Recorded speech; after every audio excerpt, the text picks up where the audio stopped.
My love is everlasting. Everlasting to everlasting. Girl, you make me upgrade my tactics. How long are we going at this? Yeah, rock it up, fuck it up. Your figure exceptional, what you're working on, fuck it up. You want to see some more, girl, I say fuck it up. Fuck it up, fuck it up, fuck it up, girl, fuck it up. Let's see what you got, yeah, let's see what you got. Tonight I was spoiled. Hello guys, I think we are live right now. If you are listening and you can hear me, please don't forget to give a thumbs up and make yourself known on the live chat if possible, unless you're super busy. So we are live right now, and last night was very tense. I slept around 4 a.m.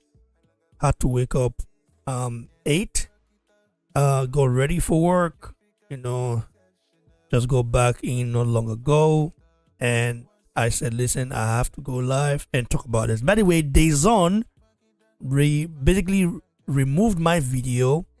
I don't know if it was basically automatically, because I didn't show any fight footage. We were just talking with a picture on.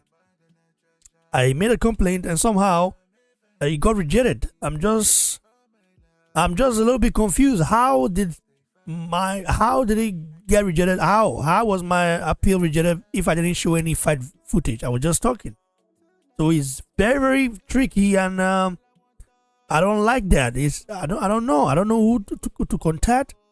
I don't have any direct contact with the zone team, but they should be. These guys are literally taking people's channel down. I didn't show the fight.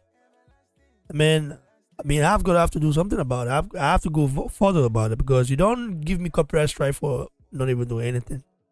So the zone, I think they should wise up. Stop taking people's videos down because they have an opinion. It's just not nice. Anyways, yeah.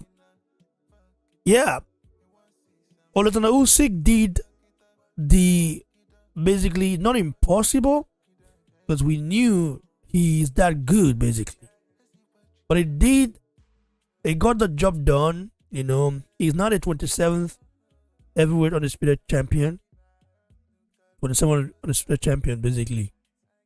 Usyk sparred with young lions in camp like Emmanuel Diaz. Everybody, you guys know that. Anyways, Diaz is the future. I call him the future of heavyweight boxing. He just scored a very great win, now 3-0, with 2 knockouts. Signed to 258 MGT, managed by Joshua. You guys already know that. The future right here. And also, you also have Moses Itauma. That's another Nigerian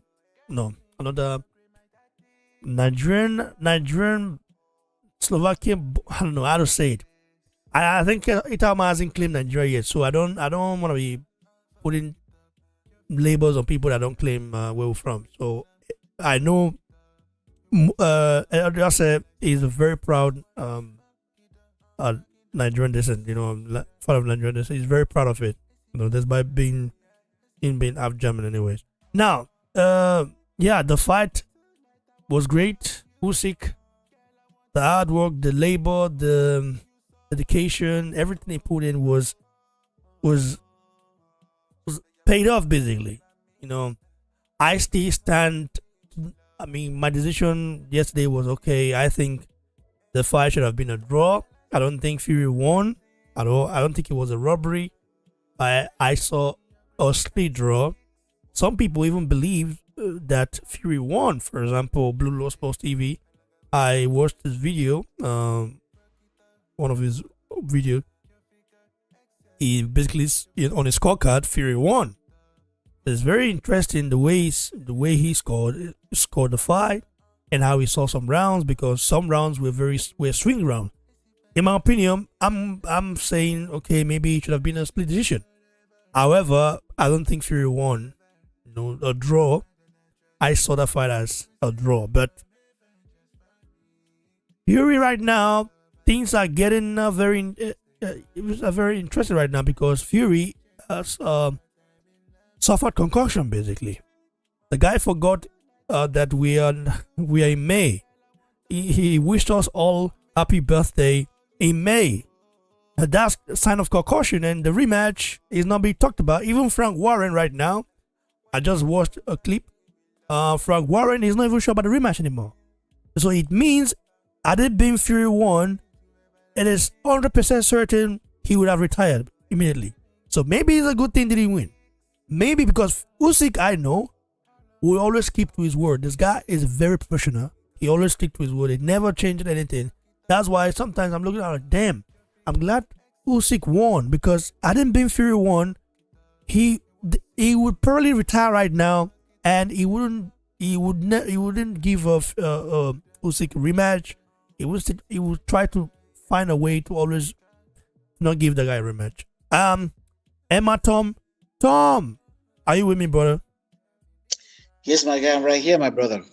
Are you with me? How do you see this fight, Emma, Tom? I've been waiting to hear your take. Fury versus Usyk. Where do you rank the fight? And the fight in the last 5 years. Let's say the fights in every division in the last 5 years. Where do you rank this fight right here in top 10? Well, my brother, thank you so much for another opportunity we have to go on air for our people to understand that the love and passion we have for the sport of boxing. You have been doing tremendous job over the years, and I think it's going to be a year for us to be rewarded in the channel. Bro, can you believe it's been over 7 years now, going to 8 years now? Or just our community. I just thought about it, bro. I was like, fuck, man, damn, over 7, going to 8 years now. That's why I salute you. I salute you. My brother, Ty, you guys have been doing fantastic job. We'll come back to that. But before I just dive straight to the fight, I want to say that if you have your pen, your paper, you will understand that May 18 was another historic day in boxing after 25 years of no undisputed. Yesterday was the day to be recognized in the history. Of course, you cannot recognize yesterday without remembering men that made that event to happen. So my special thanks will go to Saudi Arabia, His Excellency Alalshikh. He did very well. He threw boxing politics behind and helped make that fight happen. I thank him so much. After doing that, I moved straight to, I used to congratulate Alexander Usyk because he has joined the round of Jack Dempsey, who was undisputed in 1926. He has joined the round of Lennox Lewis, who was the last undisputed heavyweight champion. I congratulate that young man. He did us proud. Back to the sports. Back to what happened yesterday. It was a very great showdown. It went out as we predicted. The fight went on as we said. We've been waiting for this fight for so many years. Yesterday, everyone had opportunity. Fury was right there. Alexander was right there. But the best man won. Fury made a lot of blunders. He had the fight in his hands. Being a gypsy he's always been. I don't know what's going on. I don't know what went on in his mind. Round 1 could have gone either way. Round 2 could have gone either way. But what I don't understand about Fury is he had the tools to defeat Usyk. He had the tools. He had the long hands. But he was playing. How dare you go to do showboying when you've not even done anything in the field, in the ring. That's what happened yesterday. So my special thanks really get to Alexander Usyk, who did very well. He went through ankles. He was sending it in everywhere and made it a remembrance day. So thank you, my brother. I give thanks to Alexander Usyk. I pause for now. Thanks, brother, for your take. And well, the rematch. We heard the rematch has to take place by September, no, October. However, Frank Warren is not sure about the rematch taking place anytime soon. So that is something very unusual. What do you make of that, bruv? I don't know. I always predicted that Alexander Usyk will win the fight. There's so many factors which I wanted Usyk to win the fight. One, so that we'll see heavyweight champion coming back alive, has been going alive for some days now. Because I knew if Fury had won the match, that would have been the end of heavyweight division. It would have been noise everywhere, and he would have eventually relinquished the belt and walk away. You can understand that. I always say this with no hatred. Please, this is pure sincerity and pure boxing analysis. Tyson Fury has always been the guy that comes to harvest from the sweat of others. When the heavyweight division goes tougher, you're not going to see Tyson Fury. When Tyson Fury sits out and see how he can block it, he will jump in and get the harvest done and get the credit. He couldn't go his way yesterday. Yesterday, he had a practical time to have shown the world what he's made up of. But he fell. He had everything to have, who could have won that fight, favored Tyson Fury. He had everything. It was very easy to beat. Alexander Usyk is very skillful. Yes, I know. But a skill with a man of height who is also skillful. Now, the less man with less advantage struggle to meet up. That's what happened yesterday. I wish Tyson Fury was able to utilize his long hands. He could have kept Alexander at bay. He could have kept, then by the time he would have pushed Alexander at bay, Alexander could have been forced to come through ankles, which is, of course, whoever knows Alexander Usyk, you know him, that is an angular fighter. He wins and beats, send like 3, 4, 5 combinations through ankles within a twinkle of an eye before you know it. So when you keep him at bay, you'll be forced him not to stay in front of you, but to run around you. And when you run around you, all what you need to do, you're setting your upper hook. That means you're setting your left hook, your right hook. If he comes to the left, you go on the left hook. And when you throw in that left hook, you release your right hand for uppercut, because it's going to go on the angle. And so when you tap on the left hook, you release your right hand with the upper hook. And that was the key.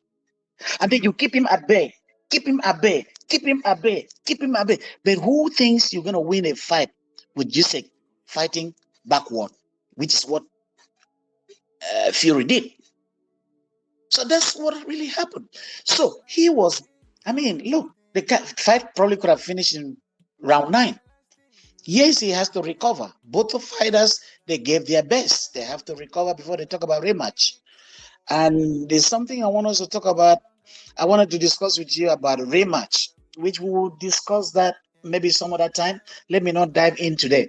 But for the rematch, both of them suffered heavy beatdown. So to talk about rematch immediately, even Alexander Usyk said he want to spend some time with his family, that he's been preparing for this fight for a very long time. Yes, I really want to see a rematch for this fight. Only if Fury will show up. But if he shows up, he better make it the fight of his life. Because I still believe that Fury can beat Usyk. Only if he can do what he ought to do. He can beat Usyk. Usyk is a magician. It's not difficult to beat. He's just a skillful guy that make use of his legs and angles. If you can stop his angular movement, which you cannot, then if you cannot stop his angular movement, then you make sure you protect your straight, protect your jab. Keep him on the jab, keep him on your jab, keep him on your jab. Let him keep circling you around. Don't let him keep circling you around, but keep him back, and then shoot him. Take him under. Go to the body shot. You could have had that fight done. So a rematch probably would show, but let's see how fast Fury will recover. Fury will recover. If he recovers on time, then we are expecting to see another big rematch. But if he doesn't recover on time, which I still doubt, I'm not even sure if Fury will come back and take a rematch. In the history of his boxing, apart from Deontay Wilder, he has never taken any rematch from nobody, except maybe Deontay Wilder and Chisora, and that's it. If I'm wrong, I may be wrong. Fury is not a guy that takes rematches, especially if he wins.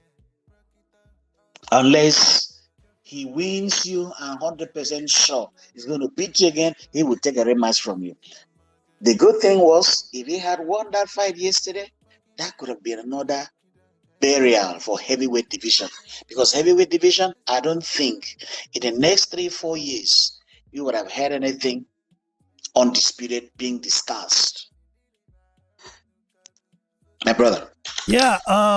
Okay. Do you think maybe Wilder took something out of Fury because they had 3 fights, and in those 3 fights, yeah, like it was not easy, bro.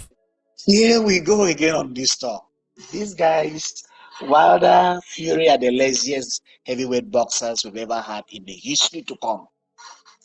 These guys were meant for each other, and that's why they beat the shit out of each of them. Each other. They beat the shit out of each other because they are made for each other. They're companion fighters. They do what they want to do. Opportunity helps them, and they harvest it quick. So when we talk about that, yes, Wilder gave him a lot of good right hands. Yes, Wilder did that. But at the same time, these guys has never really been in a tough, competitive fight. You want to talk about Wilder? We'll discuss that some other time. Does that mean? So when the day of a better fight, when the day to upgrade your fight to another level comes, you saw what happened to Wilder. When the day for you to upgrade to another big name, you saw what happened, what has been happening to Tyson Fury. When he fight Francis Ngannou, you saw what happened. He struggled to win that fight. When Tyson Fury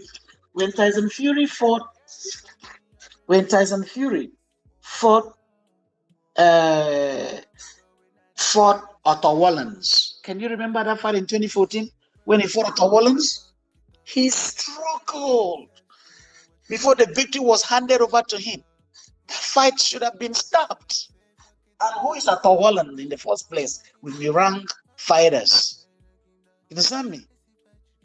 So you see what I'm talking about. When the competition changes, forget about all the noise, tipsy noise, starting being the best, and then the boxing fans pronounce, because once the boxing fans and the boxing analysts, it doesn't mean adopt you. No matter what you do, they will speak so good of you. Right from day one, I knew. I respect Tyson Fury very well, but I knew when the competition gets so high. That's why Tyson Fury never going to take no fight with AJ. If anybody tells you that Tyson Fury is going to fight AJ, he lies to you. Let me say this to you. Tyson Fury is the easiest fight for AJ. AJ could lose to Alexander. He could lose to Usyk, but AJ cannot lose to Fury. It's a perfect fight for a knockout from AJ. AJ struggles with shorter fighters, but do well with taller fighters. And Tyson Fury is one of the fighters that would not last up to 5 rounds with AJ, unless not this AJ in this current form. Hmm. That's deep. That's deep, bro, from you. Bro, I mean, you have to understand, this game has changed. When the game get changed, we see those that were making noise dropping out. I'm not gonna lie to you. If Alexander Pevekin, I mean, if if um if Usyk had deeper power in his hands, he could have gotten Fury out long time.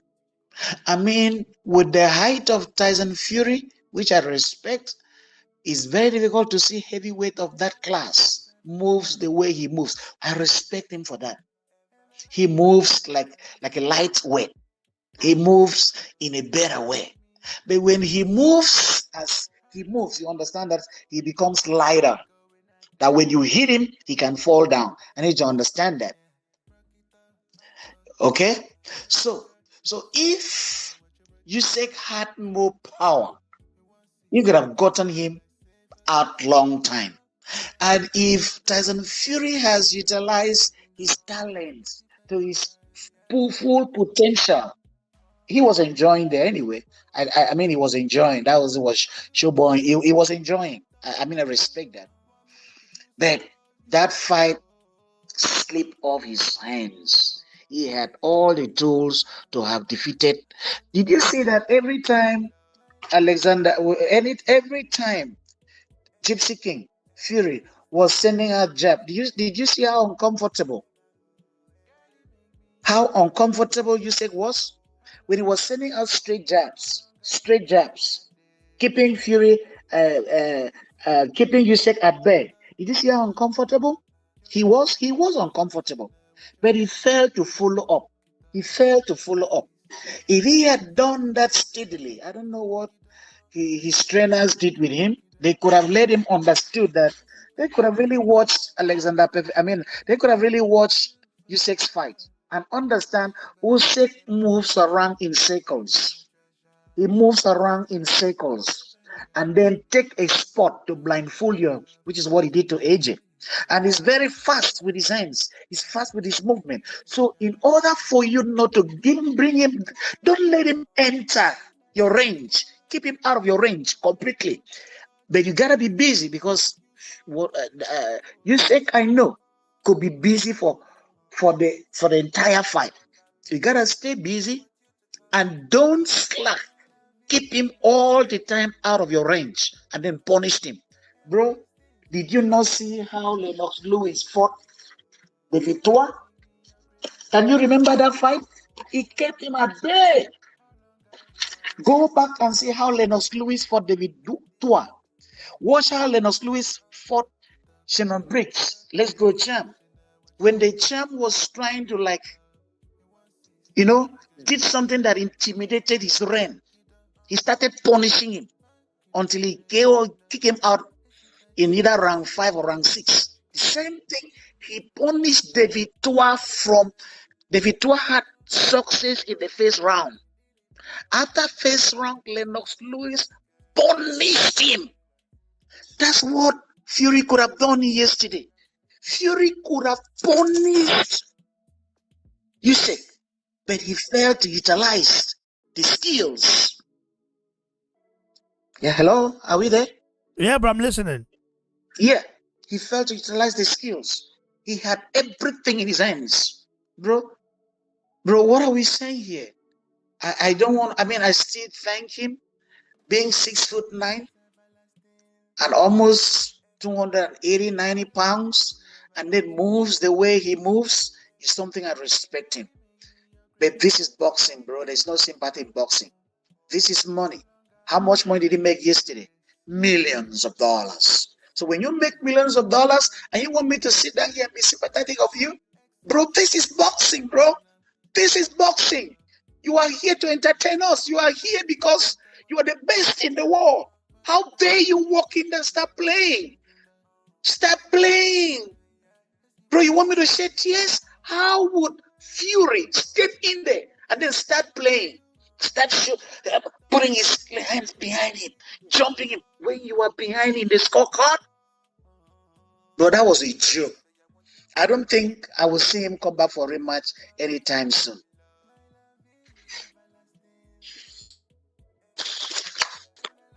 Well, we have to talk about Anthony Joshua and his hunger. Joshua is hungry right now, and him watching that fight. The trilogy, I know nobody is talking about it right now, but I believe Joshua beats Usyk in the trilogy. I just believe it. Fury is concussed. Fury is concussed. Right now, basically, is concussed because this guy he wished us a happy new year in May, bro. In May. So, how hungry? If you're how hungry is Atitude now? How hungry is he now? After seeing that fight, being there as well, because he posted a picture today, of you can tell that Joshua is in a very deep state of mind right now, bro. How hungry is Joshua right now? How hungry is he? My brother, there's a lot of politics in boxing, and that's why I Well, thank well, Six well Seven for participating. Turki Alalshikh, I think he's basically Yes, he's basically getting rid of the politics, because if not for Turki Alalshikh, I swear, Fury Usyk would never have happened. you are right. You are not far from the truth. The fight would never have happened if not Turki Alalshikh, His Excellency. That fight would never have happened. It is time to do it with Frank Warren. These are politicians. You understand me? These guys should go as Don. What is his name? Don. The other man left. Don Kings. Frank Warren should go with Don Kings. Ram Ebob should go. All these men should leave boxing alone. They are the people destroying boxing. They are the people destroying the boxers. They should go. Get people like Eddie Hearn, young men with bright vision, to give them the fans what they're looking for. They are the one killing these games, man. Unfortunately for AJ suffered several disasters because of politics. AJ was hungry. He was hungry, looking for to become undisputed. And he became a guy that was slain by this Californian guy from Mexican guy. I've forgotten his name, which the boxing world still till today refused to forgive him. Andrews Jr. What? Andrews Jr. Yes. He's fighting. He's fighting Jerry Miller in August 3rd. I want to see that fight. Gerard Miller and Andrews Jr. Let them bring it on. I want to see the best man to win. Turki Alalshikh is the one making that fight happen as well, bro. That guy Alalshikh is the savior of boxing. The guy is in the mindset that we have. He's a young man. His Excellency is a young man. He's in the same mindset that we have. He loves boxing. Please, when you see him, send my regards to him. He's a good man. We need people like him more in the boxing world. With people like that, then of course the boxing fans are ensured, guaranteed to see whatever fight we dream of seeing. He's been doing it. He's trying. I give him respect for that. Man. So back to AJ. AJ is a guy with audio casualty attack. He came in under the movement of boxing politics. Well, let's see if he could. He is passionate. You have to understand something. When you were called to do this thing, you're going to be passionate about it. Alexander Usyk was called to do this thing. That's why the guy is passionate about boxing. Fury is boxing out of circumstances. I would say that. He's not a passionate boxer. He does it for monetary gain. That was why he took the fight with Francis Ngannou. They won. Deontay Wilder is not passionate about boxing. These guys are circumstances boxers. circumstance boxers. I don't know how to put it. Situational boxers. And then they take and harvest on any situation that comes their way. They don't misplace. They don't joke with opportunities. They take good advantage of any opportunity given to them. That is Fury. That is Deontay Wilder. They are not. This is not their calling. Boxing is AJ's calling. Boxing is Alexander Usyk's calling. You could mention them. You could mention them. You understand me? You know whose calling is this game. You understand me? That's why I was continuing to respect Lennox Lewis. Hate him or like him or hate him or not. I respect the guy, Lennox Lewis. Evander Holyfield, Tyson, Mike Tyson. Where are the generation of those fighters? Where are those men? Tyson Rahman, Oliver Moko, where are they? Can you compare that heavyweight of that era to this present era? Bro, this is the era of harvesting money. And there is no passion about boxing. No? Thank God for His Excellency Turki. Alalshikh that steps in to bring solution. That steps in to bail out boxing. Otherwise, I don't know what could have happened. Maybe the dream of Dempsey, who was the first undisputed heavyweight boxing, could have been buried. You understand me? Bro, it makes me even hungry right now. But that's what the other day I was talking about. I'm like, damn, I wish His Excellency came on board at the time of Wilder Joshua when they were undefeated, bro. Just imagine how big that fight would have. Oh my God, bro. Huh? Joshua would have been undisputed if His Excellency has stepped in. And it is the cry, it's the tears of Jack Dempsey, it's the tears of Joe Louis, the tears of Ricky Mosiano, the tears of Muhammad Ali, the tears of Geoffrey that brought this man back to salvage boxing. Otherwise, boxing would have been history by now. Heavyweight division would have been history by now. Since the days of Mike Tyson, who want to step into that ring with Lennox Lewis, with darts, because they were passionate about fighting each other. Even the Holyfield, crucial one undisputed, step in there and become the champion of the world. He said, you want to compare with Deontay Wilder with no vision, no passion about these sports that Bob Aaron, Frank Warren almost destroyed? Bro, I don't want to have that discussion here right now. But I want to thank His Excellency for stepping in on time and salvaging the boxing war. So would we ever see Fury fight Joshua? Because it doesn't look like he wants Joshua now, or he would want Joshua now. Tyson Fury will be unfulfilled except he fight Joshua.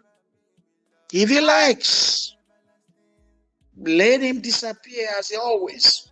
If he likes, let him come back with another story until he fights Joshua. He is not among the greatest of the greats. He has to fight Joshua. If he doesn't want a rematch, he has to fight. That's the fight England is looking for. That's the fight the world wants right now. Everybody want to see that fight. If you want to disappear as he always done in the way of the Gypsy Kings, it is about history. It's not about boxing anymore. It's about the legacy. It's about what you will be remembered for.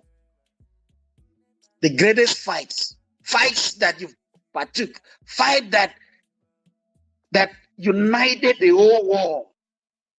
That's what people are looking for, bro. Thanks, brother.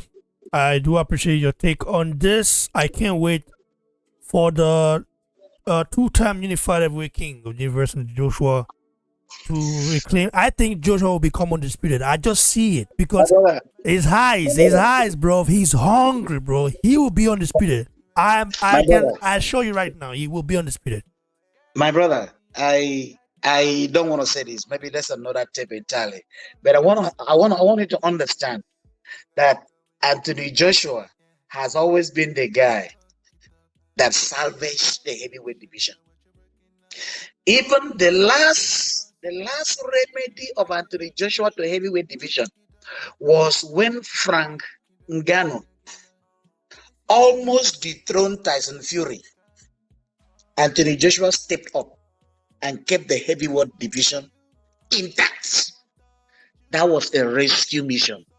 Anthony Joshua is on rescue mission to preservation of heavyweight division. I don't know if you understand what I'm saying.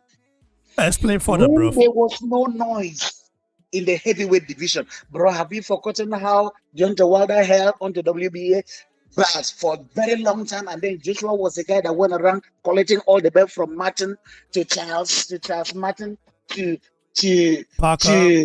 to Povetkin to Parker, and yet could not lay hold on WBA. WBC. And heavyweight division had WBC. gone. You said WBC, yeah, and couldn't lay hold on WBC belt. Have you forgotten? Have you forgotten in the Man, days? it's true. It's true, man. It's true. Was not even mentioned when the heavyweight division was not even mentioned. Bro, PBC also played a very huge part in that because they were literally giving Wilder such a wrong info.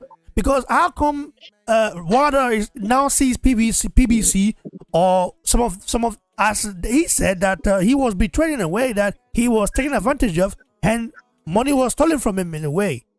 So no, I tend to disagree. America was looking for the champion after Evander Holyfield, after Mike Tyson, and no one was there to represent America. If a fair Jagba was originally to come from America, a fair Jagba would have been the guy America would have looked for. They would have given a fair Jagba all the support. So there was none. The only guy that was left was Deontay Wilder, who was always one straight win with the right hand. So America depended and could have done anything to keep him afloat, even by denying him the basic fights that could have made that American name not to be on the map, on the world globe. So he was kept there. So if he's talking trash, so he was there. He knew what was going on. He didn't want the fight. He was that good. He would have been brought to compete with the son of his level. But what? They were giving him at what's the name? Spencer. To dance around. You understand me? And then they will raise his mate, the king. What's the name? The guy from that he always mentioned how he beat 3, 4, 5 times. I just forgotten his name, man. Understand me? So who's that? The guy Deontay Wilder always mentioned that he fought Ortiz. Oh, Ortiz, you mean? Ortiz was made for him to shine. Every other boxer. Why did Deontay Wilder? I kept asking one question. Why did Deontay Wilder not fight the Ruiz Jr., who were in the same PBC fight? Why? Why did you not fight? I think Ruiz Jr. priced himself out, bro. No. Before the Ruiz Jr. even fought Anthony Joshua, why did they not let him fight Deontay Wilder? And the Jews didn't prime himself. Our opportunity came to him and he harvested. He took due advantage of the opportunity that was presented to him. Yes, of course, he was undisputed. I mean, he was unified heavyweight champion of the world. He should still be accorded with that respect to fight Wilder. That's where passion comes in. If you are a passionate boxer, you don't care how much you're being paid. You want to make that name for yourself. You want to be mentioned when Muhammad Ali is mentioned. You want to be in that class of Mike Tyson. You want to be in that class of Lennox Lewis. You want to be in that class of Musiano. That's the class you always want to be. The class of Joe Frazier. The class of Ricky Musiano. That's the class you want to be. I leave it there for now, bro. Thanks, bro. I do appreciate your take on this. I'm very, very, very happy to hear your take on this. I can't wait, bro. Joshua is hungry again. You know, when he is hungry, chaos comes with it. And I'm very happy Joshua is back. His resilience. We need Joshua, bro. Without Joshua, the other division would be nice. We also need Fury because he's an entertaining guy. He talks a lot. You know, he's very loudmouth and stuff like that. We love him. I love Fury, like, but I'm glad he lost in a way because I didn't been he got the victory over Usyk. We'll never see him again, bro. He would run off the sunset, bro. He would maybe fake another mental health issue again, you know, like he did before. It'll be a bit crazy, crazy. Now let's talk about this fight right here. I know that you love this fight. Let's talk about Adit Kabayel against Frank Sanchez, bro. Is Kabayel the real deal? Because this guy right here came from nowhere. Okay, not nowhere, because he did beat Chisora 7 years ago, but it was an upset then in Monaco. But he literally did something that you and I didn't expect for him to do. He beat Aslanbek Makhmudov, a guy that literally bullied our brother Rafa Koyori, you know, to a stoppage, and then he beat him, and it was a big upset, and then he just dealt with Frank Sanchez. So I'm like thinking to myself, was Ajagba still at the improving phase, or is it just that Ajagba wasn't 100% for that night, you know, for that fight when it happened? I think Ajagba versus Kabayel was a bad day in. You mean Frank Sanchez? Frank Sanchez, yeah, I'm sorry. Frank Sanchez versus Ajagba was Ajagba bad day in the boxing ring at work. It was a bad day for Ajagba at work. Ajagba is so good. Ajagba is good. A little doorbell is good. He lost to Frank Sanchez, but not this Frank Sanchez that fought yesterday. Frank Sanchez that fought yesterday, Efe would have destroyed him. Efe did not do too well when he fought Sanchez. He didn't do too bad. It's just that the little knockdown he had, and he recovered very fast. That fight could have gone either way. Efe is still someone to be reckoned with. So when I heard people say, "Oh, Kabayel would destroy Efe now," bro, Kabayel fought Efe. Efe defeated Kabayel. If Efe fight Kabayel again tomorrow, it's going to be a tough fight. I still pray that Efe will come out victoriously. You mean in the amateur? I don't think Kabayel and Ajagba fought, huh? Oh, I'm sorry. For Sanchez, you mean? Sanchez, yes. Yeah. You mean the guy that Ajagba fought was from Turkey, who was an Olympian. Ajagba defeated him in the amateurs, also defeated him in pro game. I think that is his name is. We have to check. I have to cross check his name. Yeah, I gotta check that. I will check. Yeah, but what are my Ajib Kabayel. Ali Aaron Demirezin. Yeah, that's the guy that Yeah, that's the guy in 2019.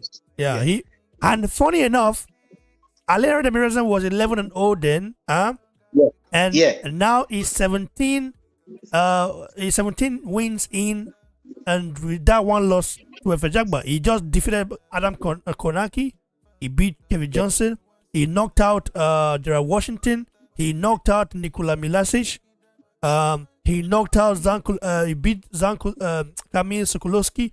Basically, since losing to Ajagba, he's had 1, 2, 3, 4, 5, 6 wins in a row, bro. That's crazy. Yep. So, and then Ajagba has had like, well, let me see right here. What's it? Okay, Ajagba lost to Frank Sanchez. He's had 1, 2, 3, 4, 5 wins in a row in a way. But I think Ajagba has to be more active in a way though. He has to be, because he's 30 years old now, and I would love to see what Ajagba fight next. However, Adit Kabayel is an unknown entity basically. Yeah. I mean he was an unknown entity. Why I say that is because I'm very much into German boxing because I know Yeah, a lot of yeah, yeah. A lot of That's German okay. boxers. These are like people who are based in Hamburg and train in Hamburg and stuff. Hamburg is like the headquarters of boxing in Germany, right? If you want to become a Wow. world champion, you want to meet the best trainers in boxing in Germany, you go to Hamburg. Basically, Hamburg is like the headquarters. You know, that's where Wow. Klitschko used to train and base.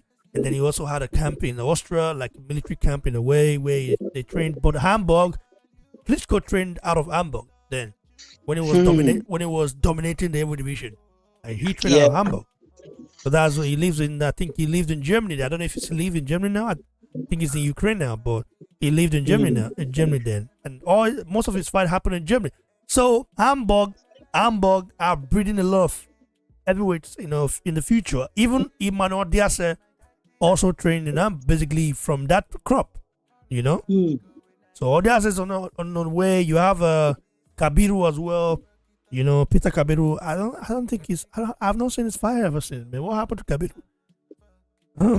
No, yeah, like Kadiru, yeah, Kadiru, no Kabiru. So yeah, Ajit Kabayel, this guy right here is something special. It's something special. Um, you- Kabayel is is it the not. is it the real deal? Yeah, because you know that Kabayel fought Cesaro, 7 years Derek ago. Cesaro in 7 years ago, 2017, yeah. and and won him through my majority decision. Kabayel is a guy to be looked up for right now. The way he destroyed Frank Sanchez, I don't know why Frank Sanchez fought like that. Frank Sanchez was so scared. He was scared to fight this guy. He was fighting all from round one to the end of the round. He was on back foot all through. He didn't do anything special. He was overweight. He looked so heavy. And whenever he threw, in fact, at some point the commentators were giving it to Sanchez because of his right hand. They were saying he is bulky, he has a power in his right hand, and they were even trying to sympathize with Kabayel. But Kabayel never gave up. Kabayel kept coming forward, kept coming forward, kept coming forward. He frustrated every plan, never given Sanchez any opportunity to even develop any fight game. And of course, I don't think the corner even help him. Because the corner could have told him to go forward and then fight. He came as a coward. He lost as a coward. He was knocked out as a coward. That is not Sanchez that I know. He could have been, he wasn't, I don't think he was fit for that fight. That's not the guy I know. The guy that always thrown around, use his legs, use his foot, send out jabs, go to the body, go to the jab, sending out jabs, was just a shell of his former self. He was fighting from the start, from round one to the last round on the back foot. Who wins a fight? Fighting back foot, looking for opportunity, looking for when Kabayel would not fight for you to come and fight. And of course, Kabayel, that's what I'm talking about. You see passionate boxers. What Kabayel did yesterday shows passion for the sport. That if he takes any punch, he won't back out. He kept coming to frustrate you. And Frank Sanchez had to lose that fight. He had to lose. So Parker versus Kabayel. Parker said he's ready. Who wins? Both of these guys are in great. Basically, Listen. they're active. I'm going to say something. You know that guy they call Parker? That guy they call Parker is an intelligent boxer. Hate him or don't hate him. He's a very intelligent boxer. He fights with his head. He's not the most skillful guy. He's not that skillful. He's not the best boxer. No. He boxes with his head. I can guarantee one thing. If Kabayel fight the way he fought Sanchez, and don't forget, Parker is good in that kind of fight. Everything Parker needs to do is to use his head and use his punch. Use Bro, his jab. I think, listen, if Kabayel projects Parker the way he did Frank Sanchez, I think it would be a very hard work, but I think he might, unless he respects Parker power, No. Let's not forget that Joe Joyce did not respect Parker's power, and Parker threw everything at Joe Joyce. He took it and he broke Parker down and stopped him. Kabayel, I don't know how good his chin is, but Sanchez did land a couple of great, combinations and right hand, some of those fast flashes. It's called the flash, the Cuban flash, like fast, flashy, combinations that he landed on Kabayel. Kabayel just stuck to the game plan, took it, and kept coming forward. So what makes you think he wouldn't do that against Parker? But I think Kabayel fights very different. So he adjusts your game plan to the game plan of. He doesn't fight the same fight. So if he's fighting somebody, he basically adjusts himself to that person's style or try to find a solution. He reads you like a book and say, okay, this is what I can do to beat you. So that's why I didn't expect him to come forward against Sanchez. I thought it was going to be a very tactical, a little bit of boring fight because both of these guys are very tactical if you look at them. But the way he bullied Sanchez was very interesting. And also, Makhmudov, that guy is it was like the most scary guy basically in the division. Kabayel avoided. Yes, that Kabayel avoided a lot of his punches and broke him down to the body. He didn't walk Makhmudov down in a way until he knew that Makhmudov was vulnerable to the body, because he knew Makhmudov, that guy, I don't think he can be knocked out just by knocking him out of via the chin. But I think body shots. Kabayel is a very intelligent fighter, right? This guy right here has been very underrated, and I think he might be the real deal. But he's 31 now, so Yeah. time is no longer. I don't think he has a lot of time left. Well, And Your also Excellency. thanks to Alalshikh, because if not for him, we don't see Kabayel in, because Kabayel normally fights in very small shows and no places like that. He's been defending his EBU title, so the guy has just been fighting on regular shows and very small shows. His Excellency Alalshikh basically took him. Kabayel has some good names in the resume. Kevin Johnson is there in his resume. Direk Chisora is there. And look at Makhmudov is right there. He's just defeated Makhmudov. He's the right deal to look up to right now. At least to come up to the next level. And it's for us to now get His Excellency to be aware of the next fight the fan want to see. The fan want to see Parker versus Kabayel. His Excellency is hearing us. You gotta make that fight happen, because if we leave this fight in the hands of the promoters, we're not gonna see this fight coming to bro. Kabayel Parker, that would be a clash, bro. And Parker said he wants it if the money is right, but I don't think money is not a problem for this fight to happen. I think all these fighters now, they cannot make any excuse anymore. Like before, they used to have different excuses. Oh, this, oh, the, you have to be, you have to join, you have to come to the side of the street. Now that's not the case. You cannot. I want to see that fight, and then maybe we see if a thrown in with any of them. Yes, I want to see a Jagba fight on one of those cars, but I don't know what's going. Top Rank is not doing enough to put it. I don't know what's going on. Boxing politics. I'm disappointed. I'm very disappointed right now, bro. No, it's boxing politics. FA is talented. It's just that it's been kept behind where the real deal is. I want to see him inside the real deal. Understand me? I want to see him back in the boxing field. He's a good boxer. He just needs those opportunities to take advantage of. Bro, he's with Top Rank. What do you mean by opportunities? Kabayel, I think Kabayel has a deal with Top Rank, huh? Of course. I think so. I think he has a deal with Top Rank. His manager. No, I think he has a professional company in Germany, definitely, just like Usyk. But I think he has a deal with Top Rank. Okay. Might be a Top Rank fighter in the US. I don't know. Yeah. I think so. But yeah, we'll have to figure it out. Jagba is basically exclusive to Top Rank, and then Jay Prince is manager. So I know Jagba is like bro, I was just watching it that day. Ajaba's old fights, bro. Ajaba was scary, bro. I don't know what happened. I think that Sanchez took some of that fear factor, but I like Ajaba's new basically hardened skill I set. just make just a little mistake. He got caught. When they see when you get caught with the punch you don't see, that's the one that causes damage. The punch that you see don't cause that damage because your your mentality is there to receive the punch. But what you don't see is the casualty that happens to you. So that's what happened to Ajakba. But the good thing is Ajakba recovered very well.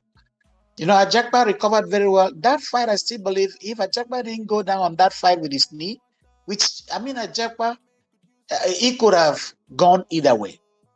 Ajakba is still good. He's good. He's good. I want to see him back in the ring. Who would you like to see Ajakba fight next? You're basically your like ideal, matchup for Ajakba.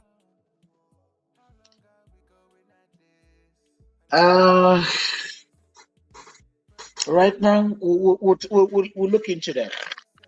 We'll look into what that. about you Fury? Huh? You Fury. Your Fury will be another good fight for Ajakba, yes. Your Fury will be another good fight for Ajakba. Yeah. Otto Wallen would be a good fight for Ajakba. Otto Wallen. Yeah. I think it will be. Yeah, it will be. Okay, I was thinking Kabayel against Jerry Anderson, bro. What do you think? Anderson is a dangerous guy, but I would love to see that fight too. So you don't? I will go with Kabayel, bro. I will go with Kabayel. Anderson. I mean, these are the fight we want to see. Anderson. Yeah, he's fighting on August 3rd. I don't know if Kabayel might take it, bro. Two, Kabayel again. 4, Parker. These are the fight. Or what is the name there here? Dubois. Yeah, Dubois is going against Egovic. Yeah, on 2 weeks time. 2 weeks time. Yes. In 2 weeks time. John Gilly against Wilder 2 weeks time as well. Damn, man. Junior is fighting with Jerry Miller. Jerry Miller, yeah. And then Deontay is taking on John Gilly. John Gilly, yeah. Yeah. Bro, every division right now is like crazy. I can't Turki Alalshikh, man. Thanks to Turki Alalshikh.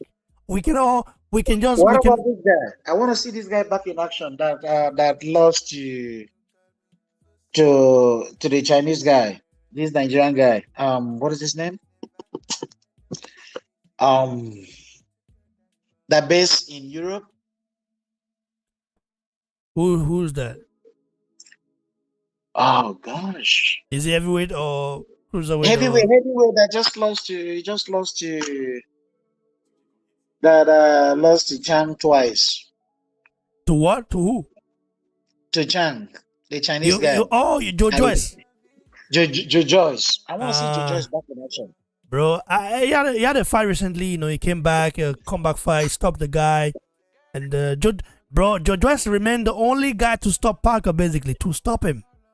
Yeah, I want to see him back. Bro, can you imagine boxing? That's why they say styles make fight. Listen, Joe Joyce knocked out Parker. He beat him up badly. Joe Joyce got knocked out by Janjali twice. Then Parker then beat Janjali. Bro, that's crazy, bro. Although Parker got dropped twice by Janjali, but they beat him. So it's crazy. So I don't know, man. Like, yeah. And you also see how Parker beat Dubois. I mean, how Joe Joyce beat Dubois. Yeah. And also, Dubois went on and beat. Who did Dubois beat in his last fight? What was his last fight? He won his last fight. Who did he fight? Jerry Miller. Jerry Miller. He went and beat Jerry Miller in a very competitive fight. Jerry Miller is fighting Andrews Jr. Andrews Jr. He might beat. Imagine if Jerry Miller beat Andrews Jr. for example. Let's see. I want to see that fight. I want to see. I mean, General Miller and Andrews Jr. is a dangerous fight for both of them. But Andrews Jr. has a gene that can stand anything. You know, I think Jeremy Miller also has a chin though. General Miller was punished he was really punished, By Dubois. and he gave up by Dubois. Dubois Yeah, punished but him. he was stopped on his feet, bro. He was never knocked down. He was stopped by referee, and it was the last round basically. Because he gas up. And he came that is him after serving his drug he's a PD guy. So basically after he served his yeah, That's man. my Brooklyn brother, man. That's my Brooklyn brother, man. Yeah, sorry, brother. We have to say the truth, bro. The guy failed PEDs twice or 3 times, So he got suspended, and then yeah. I don't mind seeing Ajit Kabayel against Jeremy Miller, Ajit Kabayel against Andrews Jr., Ajit Kabayel against Joe Joyce, Ajit Kabayel against Parker, Ajit Kabayel against Daniel Dubois, Ajit Kabayel against Philip Ergovich. I want to see all these guys together. Even Ajit Kabayel against Joshua. That would be a good fight. Kabayel against Fury. Joshua will punish him. Joshua is not a fighter. Listen, I know the problem with Joshua. Joshua has one basic problem. If he solves that problem, he will be the most dangerous boxer anybody want to fight with. And that is that problem that Alexander Usyk capitalized on and be getting close to him. He gotta work on his speed. Because that time Joshua beats you by setting you up and get you down. He sets you up and punishes you. But the only reason he had a competitive fight with Alexander understood that and never wanted to give him any opportunity for setup. And if AJ go out with intention of fighting as always done, it's going to be winning fights.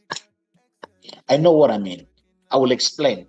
When we talk about that, I will explain more about his fights. All right, bro. Yes. Love to get on that. So I'm very grateful that you came through, and it was nice to discuss this. Fury lost.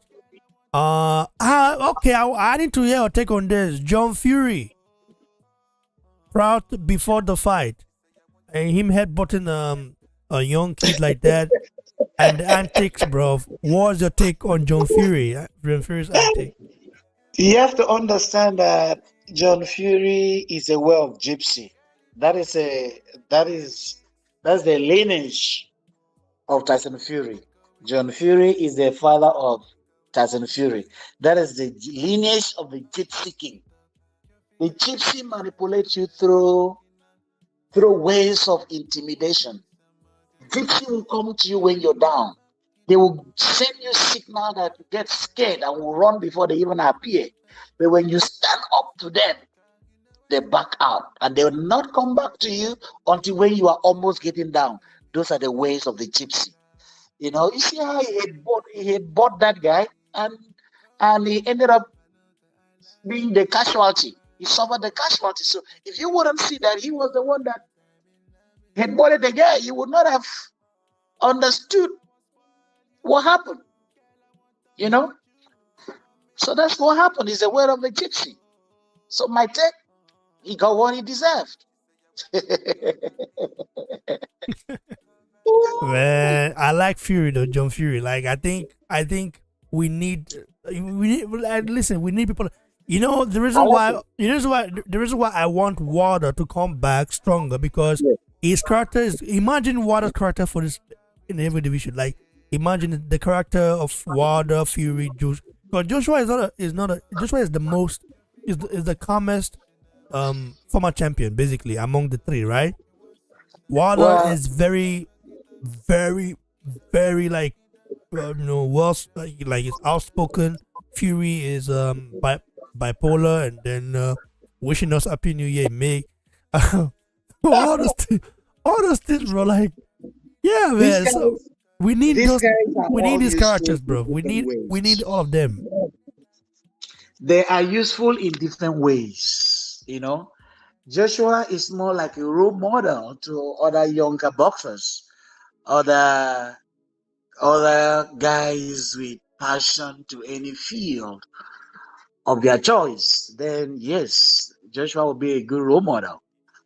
Whereas Wilder is also good in a way of talking and showing action and getting you excited and bringing you into a fight and then probably walk away.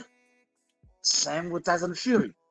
They are all good in different ways, and I really want to see them back in the ring. I want to see. I really want to see.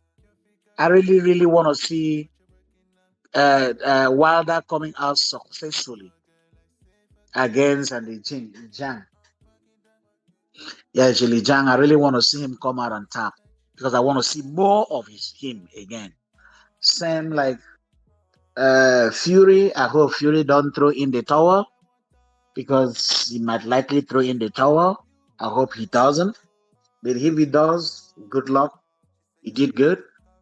Is that me? Do you know of Moses Itauma? Yeah, I've watched one. I mean, I don't really know him much. I have to look him up. Yeah, man. Because I think he's a next is a I think he's one of those guys that you need to watch, bro. His fight, bro. That guy is very very good. But we need to see him tested first. I have to see more of him. Yes. We need to see him tested first.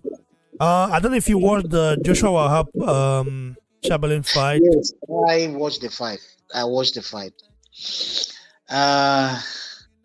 I think the problem of Wahab was being new to the environment. Wahab went through a lot. He went through a lot. And he did not have enough time to play around in the ring. He's very zealous. If he can stabilize, because he started the fight well. But the guy he was fighting with was setting up trap for him at the same time. And that is just how that fight entered. I would say Wahab wasn't fit enough. Could have been a lot of factors could have been responsible for that. Maybe he didn't have enough rest. Maybe he didn't settle down very well since on arrival. Who knows if he had even slept that night before the fight? Who also know if it was the crowd, because he had never fought with that kind of crowd before. Well, this was the first time. It was the first time. It was the first time he moved up to lightweight, basically, because you see that moving up for the first time to the division, he went in the lightweight. He should have taken smaller fight, not undefeated fighter of that caliber, and with no good more time to train. He didn't train enough. He didn't do no sparring. Forget about one or two sparring he did with who. So he just moved in. So a lot of factors could have culminated into him losing that fight so early.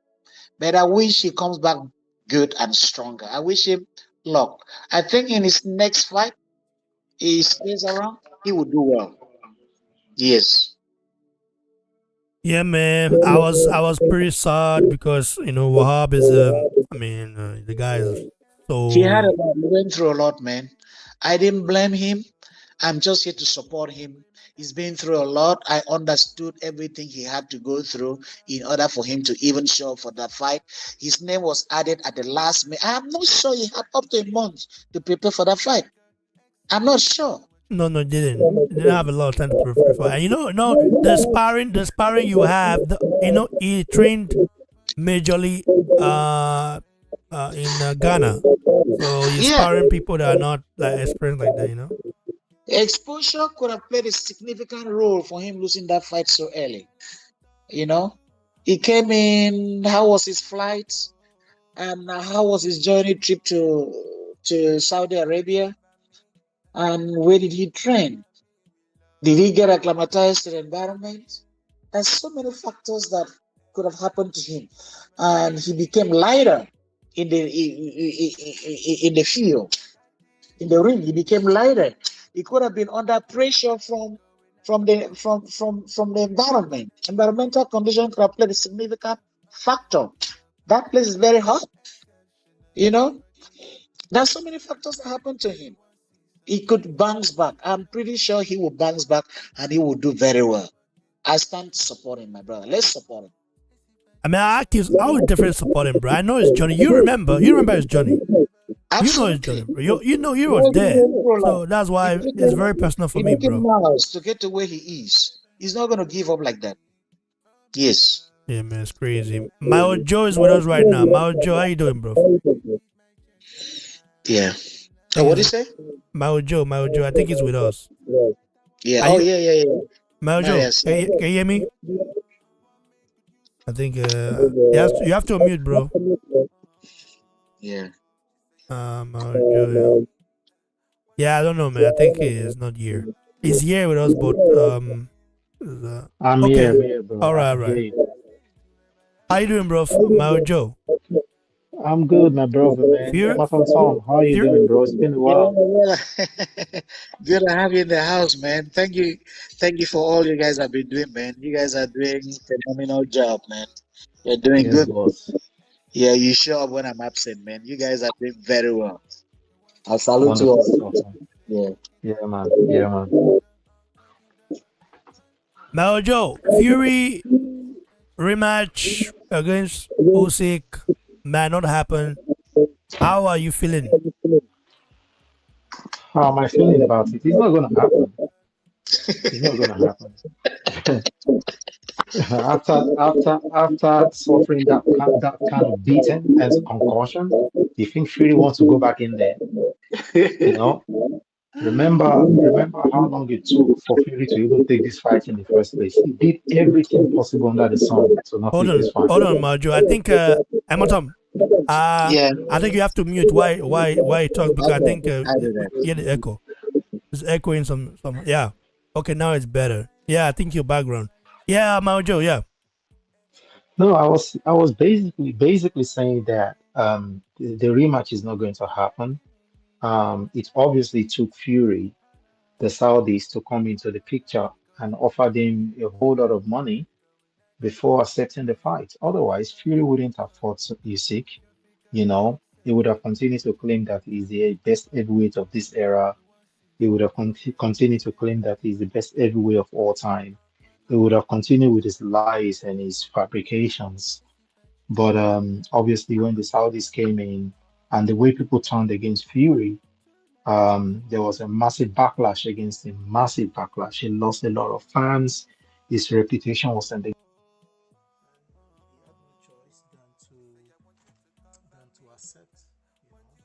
Bro, I think we lost you in a way. Your voice just all of a sudden just went out. So you have to like talk to your phone. Hello, sorry, someone's trying to call me. And wow, it just went out. No, somebody was trying to call me. Can you hear me? Now it's better. Yeah, okay. No, I was saying that it obviously took the Saudis to intervene. Yeah. Otherwise, who is this person trying to call? For heaven's sake, can you stop calling me already? Hello? Yeah, I can hear you. You know, Okay, sorry, yeah. bro. Yeah, no problem, bro. It's okay. Yeah, no, I was saying, sorry, what did you even hear? This person has confused me now. No, voila, I get it. You can talk to the person though. If you're here with the person. No, bro. And I don't know who is calling me. It's past 11. Why are you calling me at this time? You know, these people calling you from Nigeria. When they call you, you know what they want. Just leave me alone, man. But they never sleep this time around for Nigeria. We don't. They will not, but the person is calling me It from don't lead Nigeria. to. Damn, bro. Anyways, man, like Joshua Onga is like you can tell is there now, man. And Fury's promoter today he said that Usyk had a tougher fight against Fury than he had with Joshua. And I'm looking at Usyk's face. the second fight with Joshua, bro, his face was all fucked up. And now in the Fury fight, I don't see that. So is it because of Fury's boxing technique and the showboating it did and stuff like that, or what is it that made him say so? I mean, I think the two fights Joshua had with them, he gave Fusi too much respect, trying to box with him. Would have been an all out war. See, no matter what we want to say, no matter how we look at it, no matter what you and I say, regardless of what Fury's manager or promoter says, No, the no, no, fact no. It was remains that, Usyk's man, Usyk's oh, promoter, not Usyk's Fury. promoter, Yeah. yeah, Usyk's promoter, regardless of whatever he said, the fact of the matter remains that Usyk beat Joshua twice, and Usyk almost, as a matter of fact, if not for some games that the referee played, I would have said that that would have ended up as a knockout. Usyk would have knocked out Fury, in all honesty. So I don't even care what anybody says. Usyk is the best heavyweight of this era, even above my beloved Anthony Joshua. I'm just going to call it what it is because he fought him twice, he beat him twice. Joshua had 24 rounds Don't worry, to bro. correct his mistakes. Don't worry. We'll get to trilogy first. You will know. You will Bro, know. Don't bro, worry. see, sometimes If it when we happens, you will see. You will see something. if it happens, but we can only go by what has happened, okay? And if we go by what has happened, what we have the evidence we have is that Usyk fought Joshua twice, 24 rounds, right? They went the whole 12 rounds in the two fights. Regardless of what Joshua did Which or what fight are Joshua you didn't talking do, about? He did not win the whole fight, bro. He didn't only win the whole 24 rounds. What fight are I you didn't talking s- about? I didn't say he won 24 rounds. I said that they fought for 24 rounds. They Yeah, shared 24 rounds, okay? yeah. And at the end of the day, yeah, regardless of how many rounds Joshua won or Joshua lost, the fact remains that Joshua lost the two fights and it was clear, okay? That is my point. I'm not saying that Joshua didn't win rounds. Joshua obviously won rounds. I Joshua almost knocked him out in round number 8 in the second fight. No, round number 9. But the evidence we have proves to us that Joshua was not able to knock him out. Okay, so he fought Usyk twice. Usyk beat him twice. Now Usyk has now gone into the ring against Fury and is also beating Fury. So as far as I'm concerned, as much as I love Joshua and everybody in this world knows that I'm Joshua's crazy fan, but that wouldn't stop me from saying what I have the evidence of. And the evidence I have is that Fury got beat, Joshua got beat. And today, as having this conversation, Usyk is the best heavyweight in the world right now. And no matter what people, U6 manager wants to say, oh, this fight was tougher, that fight, it doesn't matter. The fact remains that Usyk beats the both of them, you know. So if the trilogy happens, we wait to see that. We wait to see what's going to happen if it happens. And if it doesn't happen, I'm always going to respect Usyk for what he has done. What he has done should not be underestimated. Sorry, I can hear echo. There's a lot of echo. I It don't know where the is echo is coming from. Amatonton's background. Amaton, I think you need to like mute it or go in and come back again or something. Then it Right. will work So because it wasn't we like that need before. it's muted. All right. we Yeah. need we need to start. We need to really give props where props is due.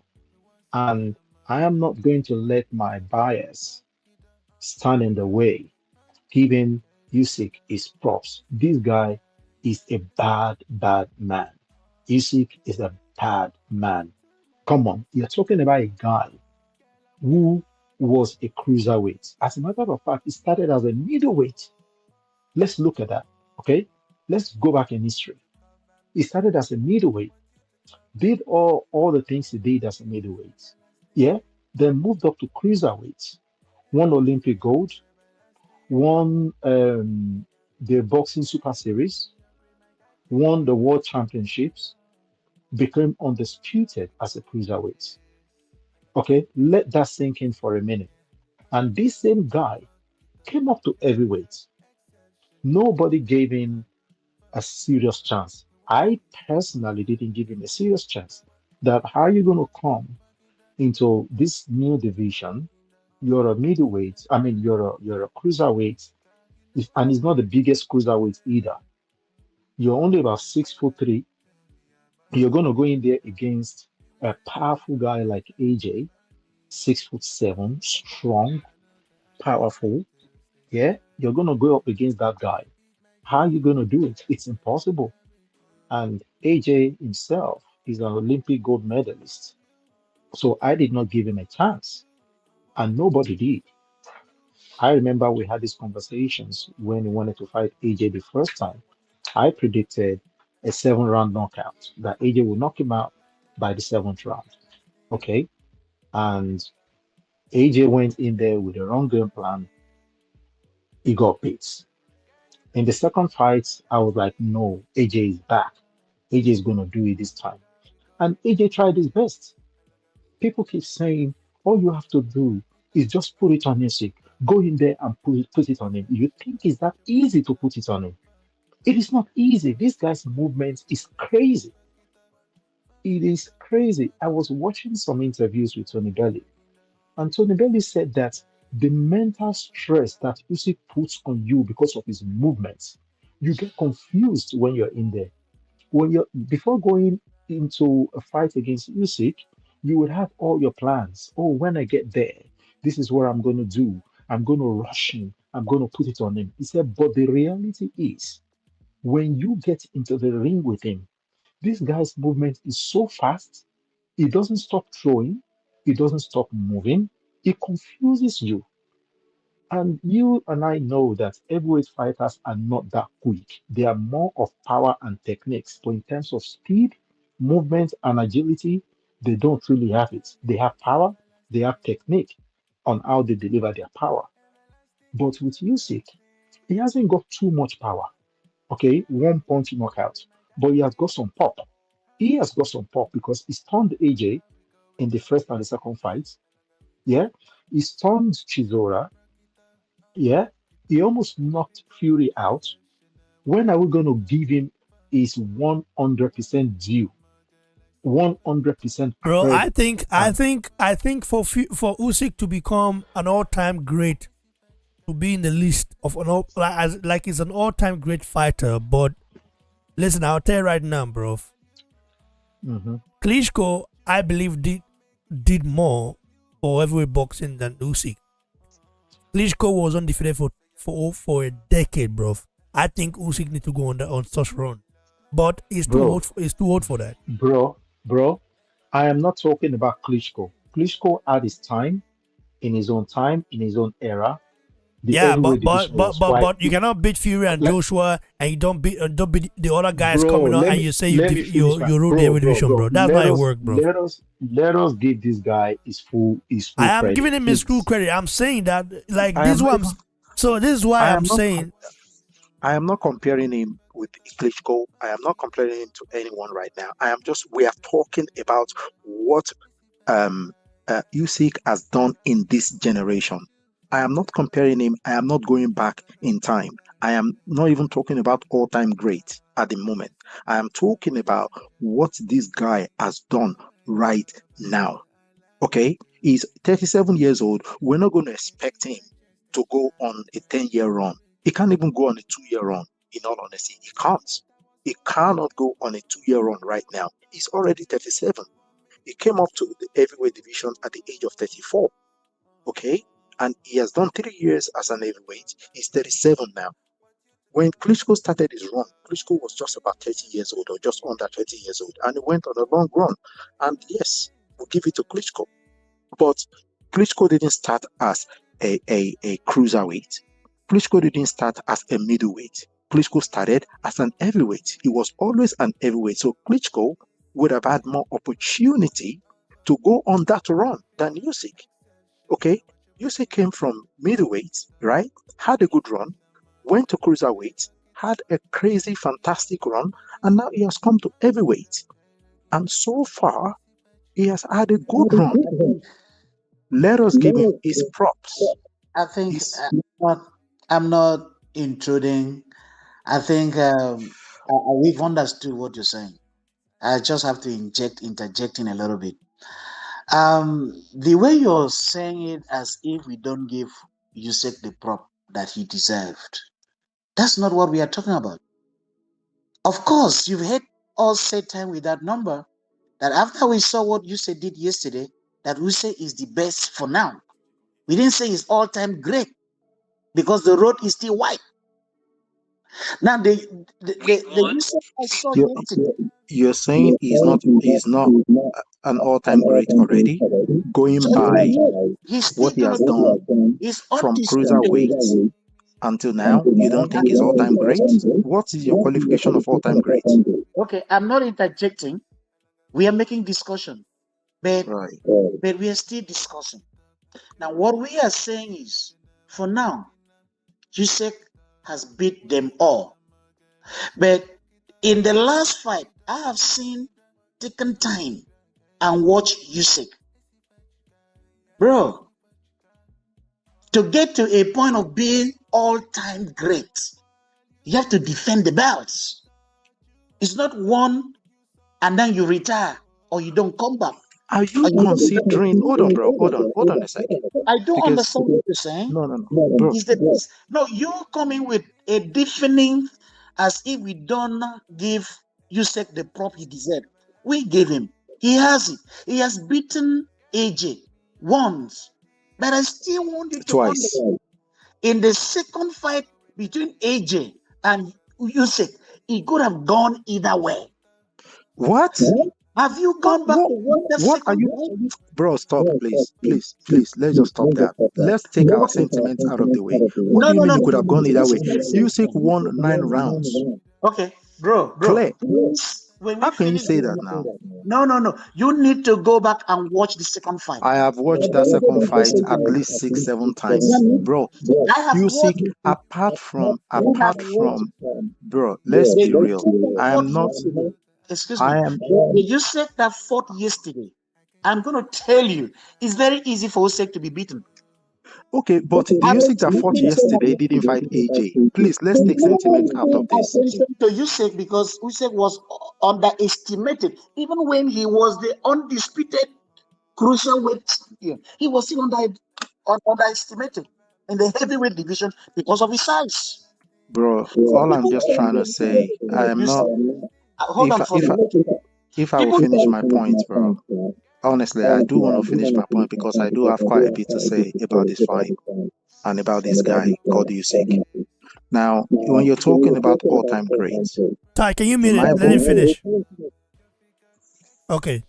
Yeah. In my books, yeah, this guy is already an all-time great because I am not only talking about his achievements as an heavyweight.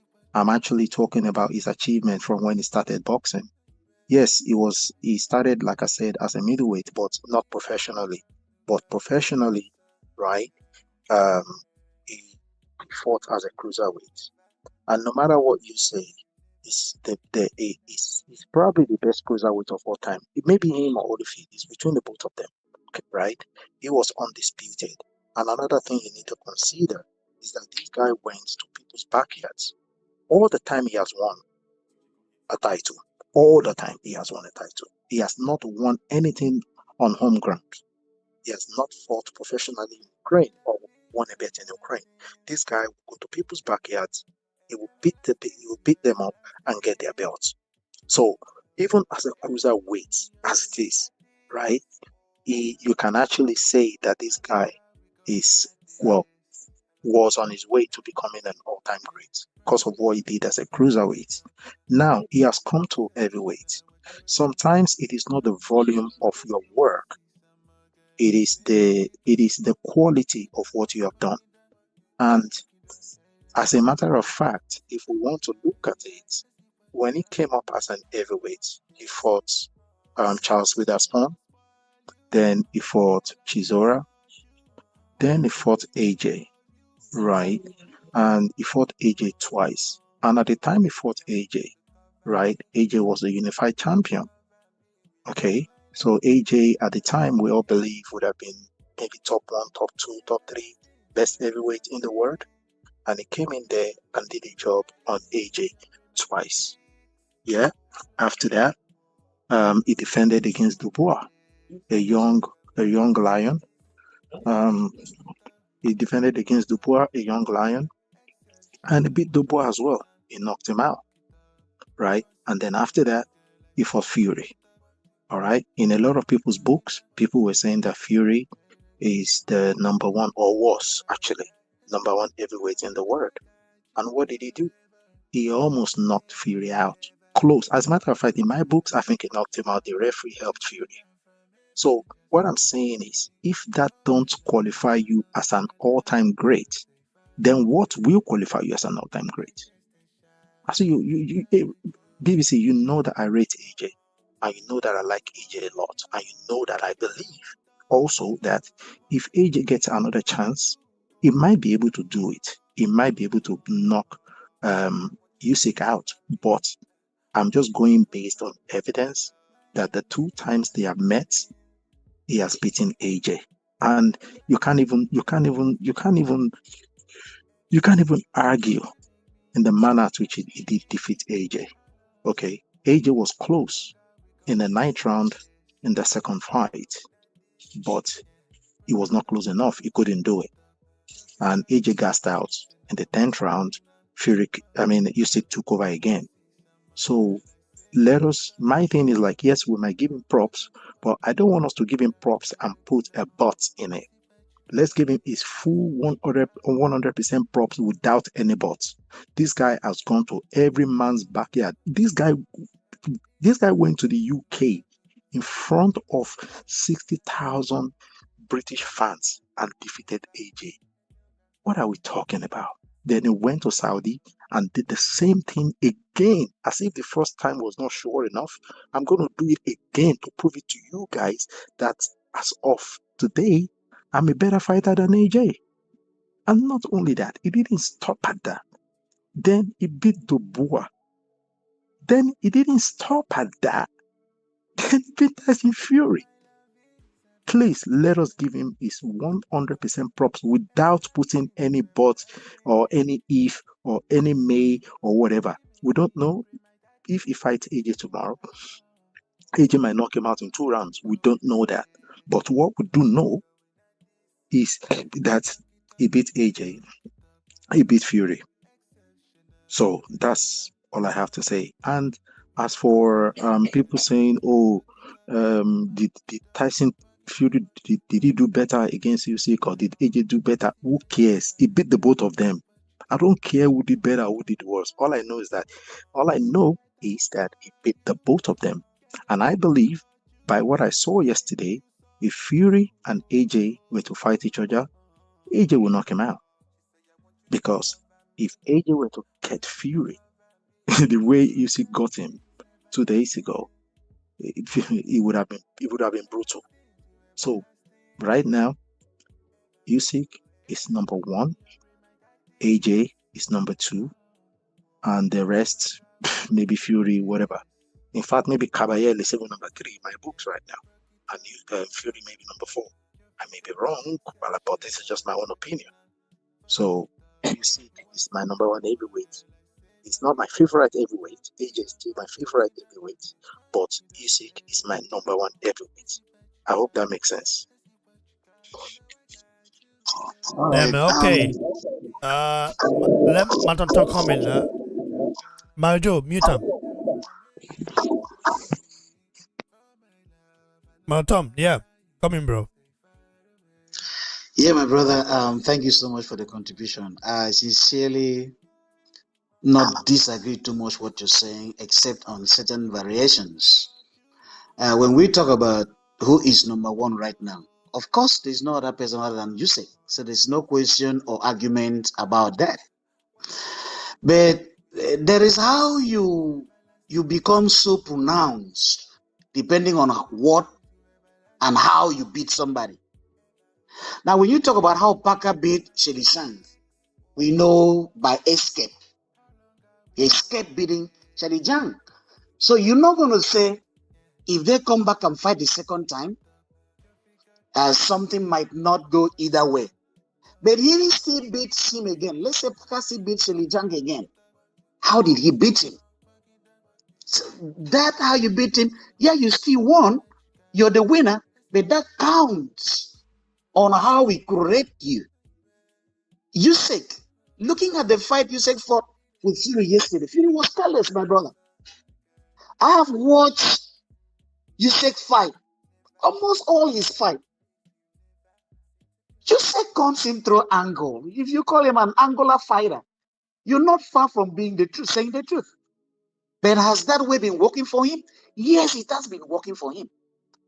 Which heavyweight in this right now can withstand the just outgoing heavyweight in terms of strength, in terms of skill, in terms of coming up on top? Whom would you rate to associate with people like Evander Holyfield, who also came from crucial weight, to Lennox Lewis, who will keep you at bay and punish you? Look at Fury with the height of Fury and could not capitalize on the skills, his foot movement, his move around, and beat Usyk. Yes, that's the more reason I respect Usyk. But he has just become number one. The road is still far ahead. Anderson is still right there. When he fought Dubois, how did he beat Dubois? Yes, he won. But did you realize that he was knocked down and that wasn't a low blow? That's what I'm saying. How did Parker beat Shelly Sang? You got to put that into consideration. So now, don't you think, in as much as I respect Usyk, I give him all the prop. He beat AJ squarely. First fight, he beat him squarely. When he came into heavyweight division, despite coming in as undisputed in crucial weight, he was underrated. He fought with the Charles Span. He won. I still said the guy was heavy. He didn't do well. I mean, I just did not give Usyk the prop. I said, yeah, he won. And he fought Derek Chisora. Yeah, but he won. But he do the same thing. He fight. Usyk fight is not different from how he has been fighting. It's just that when you hurt him, he comes back stronger. He won't even let you know he's hot. Look at how Fury made the greatest mistake. Does it mean that I like Fury to have won the fight yesterday? No, I wanted Usyk to win so that we can see the continuation of the fights. Because I knew if Fury had won, that would have been the end. Maybe the next 5-6 years, you wouldn't hear anything like heavyweight fight anymore coming to play. I wanted Usyk to win. But don't you understand that Fury had all the tools? Look, every time Fury stands in front of Usyk, every time he throws jabs, just jab. Anytime Fury threw jab, he kept Alexander Usyk at bay. He didn't come close. He was staring. But Usyk refused to back up. If Fury was consistent, fighting hard, and keeping him at bay, bro, it would have been, throw in, I'm sorry, it's another era. But throw in Lennox Lewis with Usyk.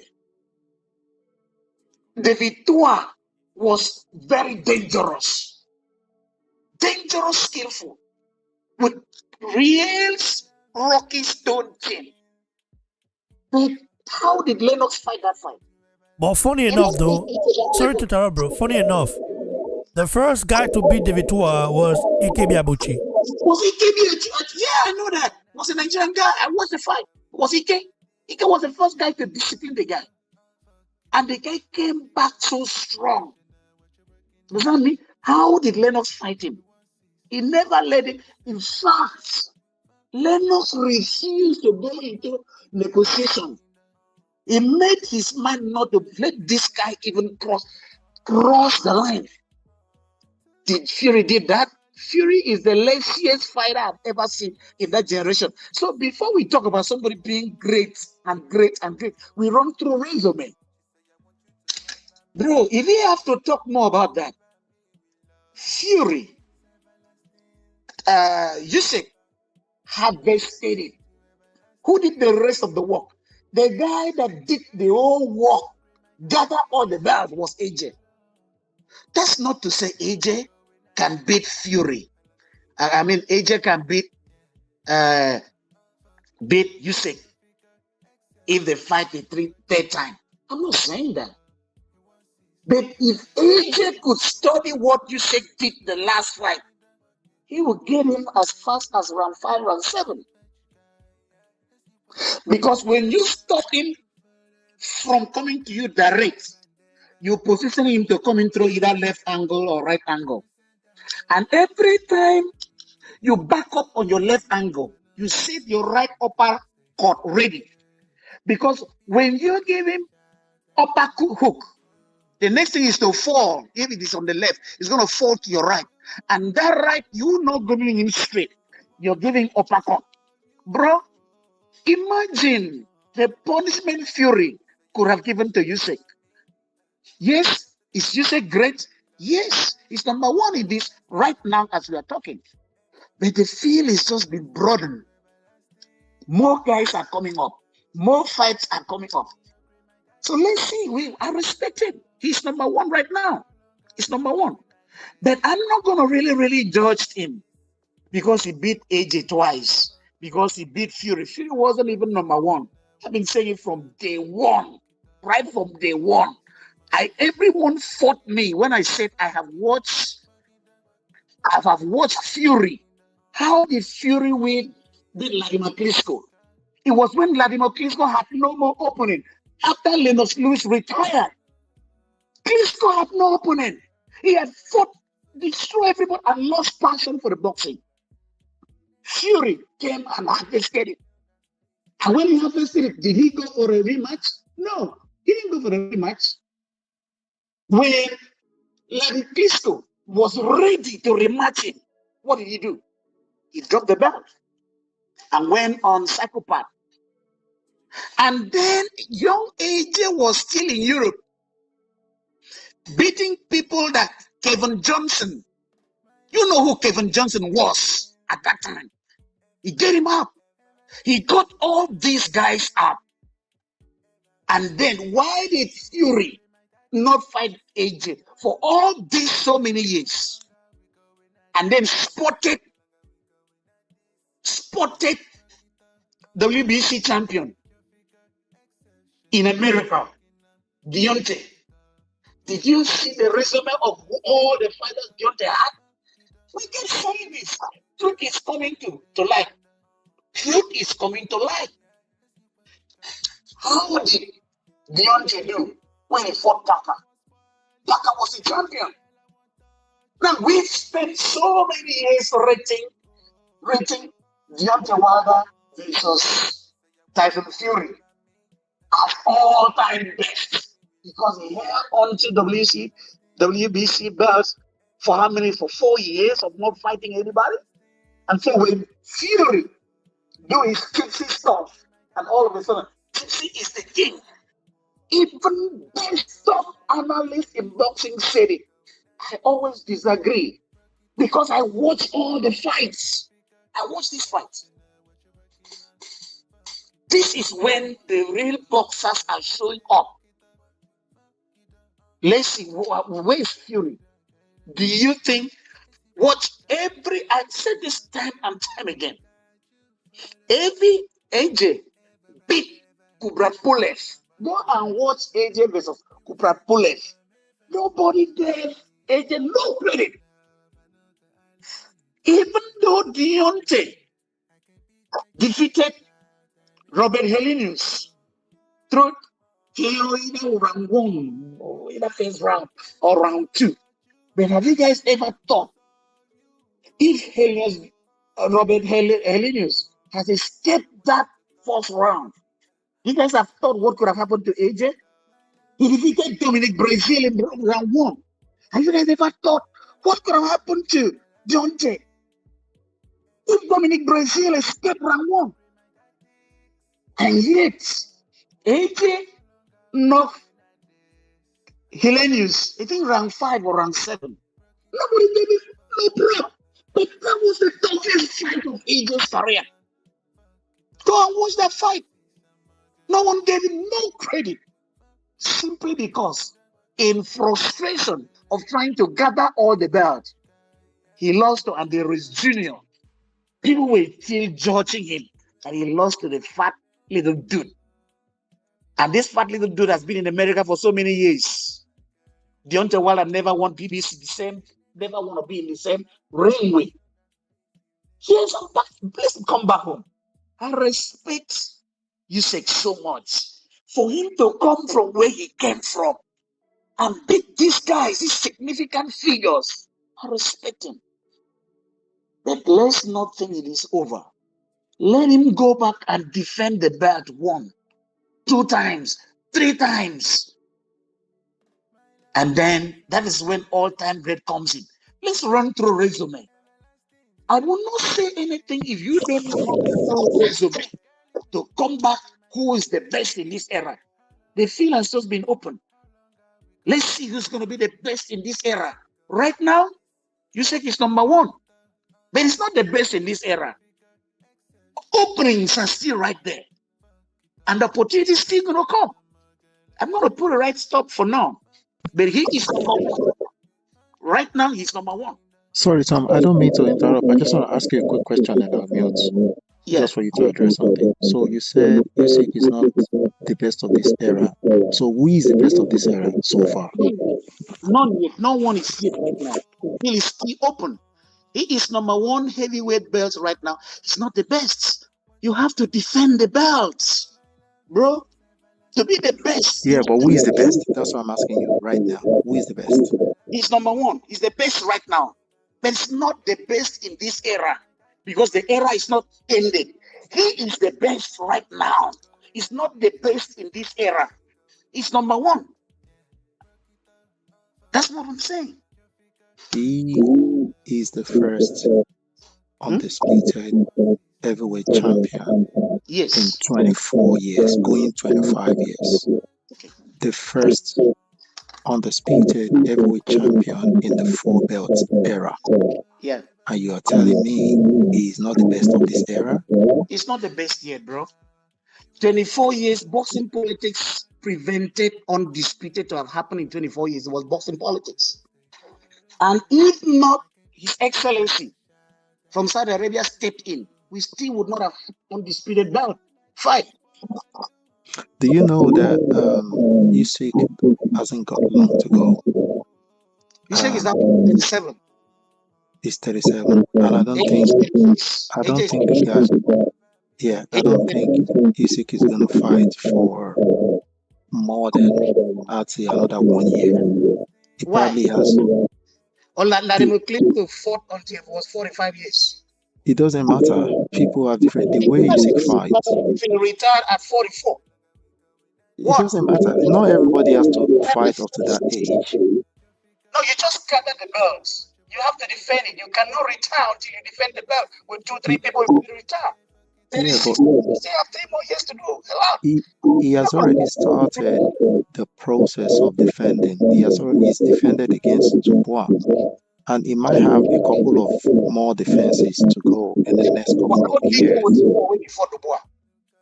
Sorry? Because how did the fight went between him and Dubois? He beat Dubois. What do you mean? Yeah, but if it wasn't the referee politics, don't you think the fight could have been over when Dubois beat Dubois? What do you mean by referee politics?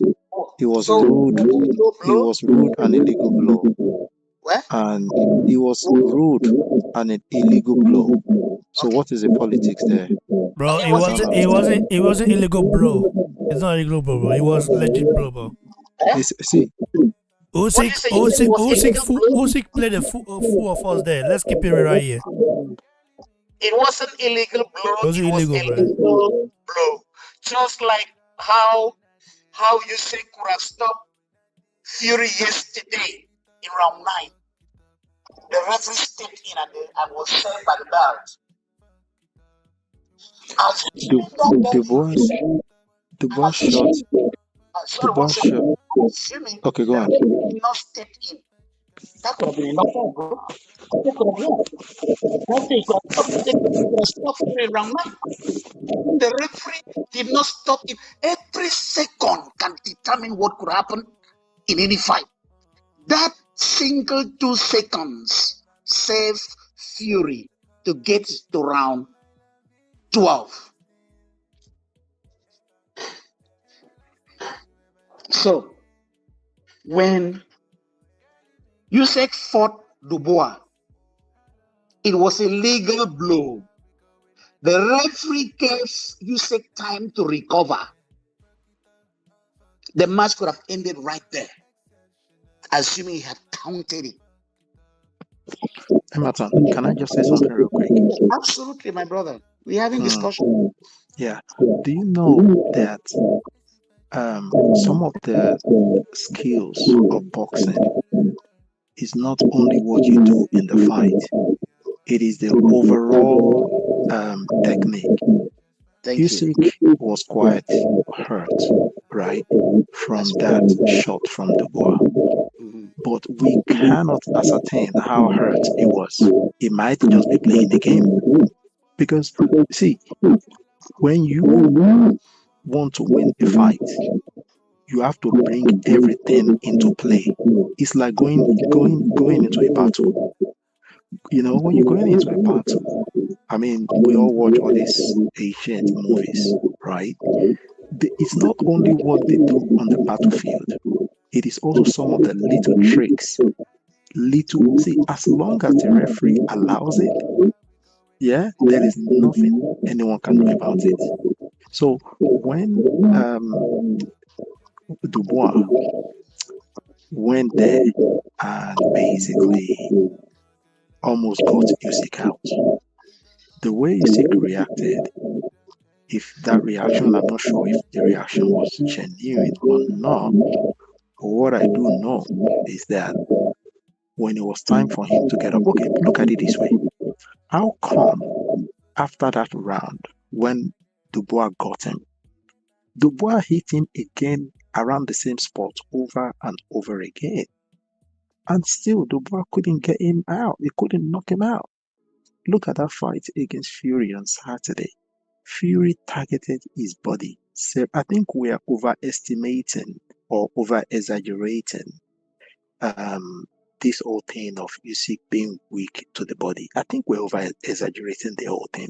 Because do you know how many times Fury actually went there? Fury went there several times. He hit him to the body several times. And he did not fold. And I don't think anybody likes it to the body. There is no fighter that likes it to the body. Okay? And as far as I'm concerned, all this if, all this maybe, all this yeah, but if Dubois did this, if Joshua did that, at the end of the day, the fact and the result remains Usyk has beaten all of these guys. That is the result. Bro, he's been two. Not all, bro. Two. I mean, all of these guys fight. are his faults. I'm not talking about all. I mean, the guys are his faults. All of them. He's beating them. I think we're arguing for nothing. I don't see what we are even arguing about. I don't see what we're arguing about. We just arguing nothing. The only thing I'm saying to you is Alexander Usyk is a skillful fighter. When you hurt him, he doesn't give up. He came back stronger and even confused you, attempt to confuse you that he wasn't hurt. by not backing up to recover immediately. It comes right back to you. Imagine if, like you said, I shouldn't use if, but because we are talking about all-time great in era. So when you talk about all-time great in era, you have to make provisions not for if to exist at all. Now, in order for if not to exist at all, you have to do it once, you have to do it twice, you have to do it three, you have to do it with another person, so that you cannot even bring ifs in. Right now, there is still if. Because, like you said, nobody loves to be hit in the body. But was there continuity? Did Fury consistently do what he needed to do? There are factors right there. But it's not easy. That's what we're saying, bro. It's not easy to hit this guy. After watching you say 3 times, bro, I'm not a boxer. But I do, in those days, I used to walk around boxers and I used to tell them, don't go there, go there, go there. And sometimes I had success. But if you ask me to go there, you might end me up just with just a punch. I can't even withstand. So I understand what you mean. But I tell you said fought. The fight has been in heavyweight division. Bro, listen, man. This guy here in UFC, what is my brother? Israel Desire in UFC, in the middleweight belts. He was punishing everybody because he had a timing. It took how many fights to discover how to beat Israel? People are watching you. After yesterday's fight, do you see that Usyk doesn't fight anything more than what he's been doing? Watch him now. The first fight you said with AJ, he had a game plan. The game plan was to capitalize on the slowness of AJ. Blind his eyes. When you blind his eyes, you take away the power and punish him. He almost would have knocked AJ out if that fight were to continue. More than 12. But I wouldn't say thank God, but he did not. The second fight, AJ understood the strategy and wasn't vulnerable for him to hit his eyes, but still did not go in to take the bullets and destroy him. He was still from round 1. Trial said, Usyk up. That is what the guy said you were in the panel. That Usyk is not a guy that you come with this is what I'm going to do when you come. Because the guy is so skillful. What you plan about Usyk, implement it. If you want to set him up to implement it, you will fail. Because you will exhaust the 12 round. You still cannot set him up. Because he doesn't give up. He kept coming. So if birds fly without waiting for a hunter to shoot, can the hunters don't come up with a strategy of hitting the bird without the bird pitching? That's the strategy I'm talking about. How do you beat Usyk right now? Usyk is an angular fighter, bro. Have you heard this from any other person before? No. Because I sat down, bro. Before this fight, I watched Usyk fight. I watched him more than 20 times before he fought Fury. Usyk is angular. He comes in through ankles. If you stand face to face with him, and then you're not making him to come through ankles, because when he comes through ankles, you already have solutions for the ankles. When he comes ankles, he's gonna hit you like 3-4 times. Just throw something. After every 5 throw you throw, in any hook, whether left hook or right hook, 1 or 2 is going to catch him.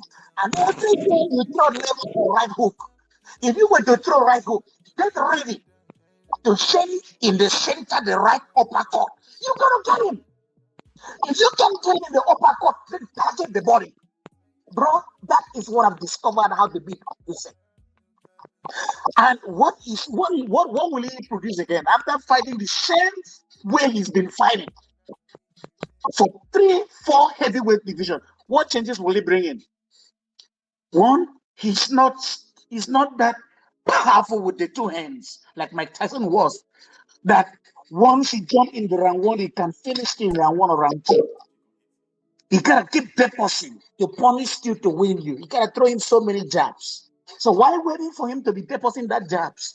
Why don't you as well take a risk and go all out in the angles and do the setting up like that and cut him off? But these are strategies. The heavyweight division has just been opened. Anderson is still right there. Dubois is still right there. I'm not even talking about AJ. AJ is so solid right now. But don't you think after 25 years that Lennox Lewis handed over 1999 undisputed that he won for 25 years, handed over last night? Imagine if there was no boxing politics. You think AJ would not have been undisputed when he took the belt from Charles Martin? He took it from Perfection? He took it from Brazil? You think he would not have been undisputed if Deontay Wilder had stepped into the ring to fight this guy? He would have been undisputed by now. We would not have stayed 25 years for His Excellency to come and handle Bob Arum, to come and handle Frank Warren, Duncan Kings. These people destroyed heavyweight division. Bro, the ball has just been rolled open. It's just been opened. Otherwise, men, like I said before, men like Dempsey, who did not have no protection, they will cry in the grave wherever they are. Rocky Marciano, who fought his life. Of course, he wasn't a 4-belt undisputed, but at some point he was undisputed. They are crying because heavyweight belt division was dead. Muhammad Ali, he wasn't undisputed, but he was a champion who showcased his talents. They were crying because the heavyweight division was dead. We gotta give credit, or we still depend on Tyson Fury, that almost would have allowed a UFC guy to come and sit on boxing if AJ did not step up to salvage the heavyweight division. Or we want to see after Larry Klitschko had no more openings, Deontay Wilder was still perceived as a baby champion, holding WBA. Is not yet qualified to fight Larry Klitschko. Bro, if we talk boxing, I always want boxers, boxing analysts to give credit to AJ. Please, single-handedly, before we should even talk about rematch, we should talk a rematch with condition. If you ask me, if you ask me sincerely, do they really deserve a rematch? I will tell you, no, they don't deserve a rematch. No, he has won him. Why do I say that? Because Usyk got one hand and got the 4 belts. AJ got 4 belts from 4 individual best boxers still in this era. Okay, what about Fury? Does he deserve a rematch? No. Why? Why you say so? Because Deontay Wilder withheld WBC belts for 5 years, only for Fury to handpick him and took the belt from him. Don't run through resume. Because you cannot say all-time greats without us seeing the resume. We are still looking into the resumes of fighters right now. In this era right now, the best boxer with the best resume remains AJ. Despite he was beaten twice by Fury. The field is still up by Usyk. The field is still open. That's why we cannot run to conclude who's the best heavyweight in this era yet. If you retire tomorrow, if Fury or Tyson Fury or Usyk retires tomorrow, it's not all-time great. He was undisputed after 24 years. But he wasn't all-time great. Bro, you have to defend that belt to be all-time great. That's the discussion. I don't know if that's a discussion. That's where the argument comes in. I gotta stop. Thanks, brother. I appreciate your take. Guys, you heard it from our brother, Ematom Tom. And thank you guys for joining us. We touched on a lot of things, a lot of topics today, and God bless you all. And yeah, Ematom Tom, any last word you have to give before we vamut?